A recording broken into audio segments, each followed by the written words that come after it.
let's go through the list here. So they're calling it his NFL diet, which is kind of funny because, like I said, this is the diet that you and I are pretty much prescribing for almost everyone.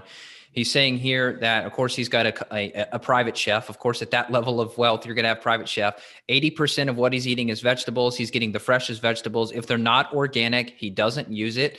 And he will do some rice. He will do some quinoa, some millet. He's doing grass-fed organic steak. He's doing duck. He says every now and then he'll do chicken. He's doing wild salmon. He uses raw olive oil, but he doesn't cook with it. He only cooks with coconut. Yep. And he uses Himalayan salt and never uses iodide salt. And then no nightshades, which you and I've done podcast on autoimmune protocol. And you're going to pull out the nightshades. So he's saying here, no tomatoes, peppers, mushroom, or eggplants. Tomatoes trickle in every now and then, he said, but he said he's very cautious about them. No coffee, no caffeine, no fungus, no dairy. So a couple of things to highlight there. So number one, just I want to highlight a few things is Tom's using saturated fats to cook with. Why? We've already talked about that. They're a lot more heat stable. They're not going to oxidize. They're not going to break down. Also, coconut oil is very good for your cell membranes.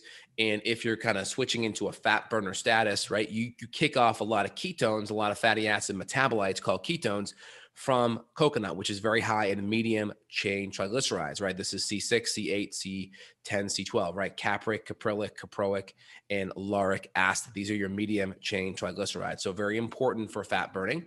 Also, Tom does about 20% meat. So that's good quality, organic, high quality, grass-fed meat, right? So he's probably consuming with he's 6'4", 230 pounds.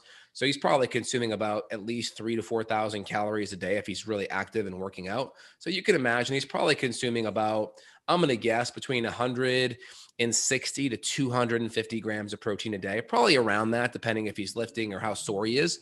And also he's cutting down a lot of the nightshades. Now, nightshades may be okay. A lot of my patients may be listening and saying, well, Dr. J started me off on an autoimmune diet. I could add back in some nightshades, some tomatoes, some potatoes, and that may be great for you. But when your joints are under a lot of stress and a lot of inflammation from big linebackers tackling you every Sunday, your joints may be a little bit predisposed to inflammation, and those nightshades and that alpha solanine content may be just enough to flare it up. So depending on how active you are, nightshades may be something you want to keep down if inflammation in your joints is a problem.